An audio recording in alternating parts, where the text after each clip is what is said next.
since the early church, but then the Protestant Reformation, down to the Puritans and the founders of this country, there was a deep understanding that you can't have harmony in the land unless you have fellowship with God. And the center of our fellowship with God is worship.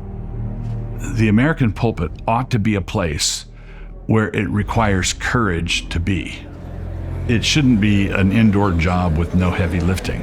And a lot of Christians over the last few years discovered that they didn't have the church leadership that they thought they had. So wear a mask. We have a culture full of sexual debauchery, political corruption, and we have that in large part due to the church failing to affirm God's standards, which ought to be done with soft hearts, but we've got to have hard heads.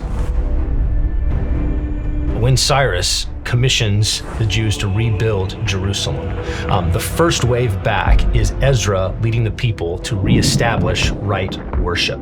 It's out of that all of our mission, all of our evangelism, all of our culture building, culture shaping comes, is that establishment of right worship. And so we need men who are going to faithfully lead that, men of courage and conviction, men who won't buckle when the crowds start wanting their ears tickled. We want men who are going to study the Word of God and be equipped with it in order to faithfully preach it, teach it, stand by it, and not buckle in the evil day.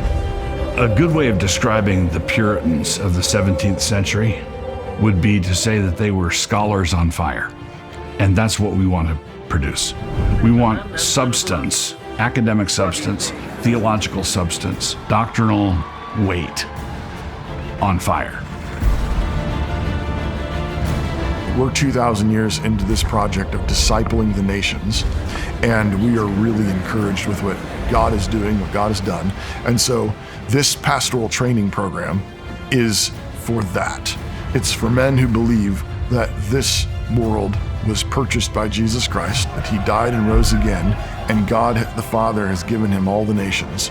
So all the nations need to be discipled, and they need to be discipled by fearless men until every knee bows and every tongue confesses that Jesus Christ is Lord.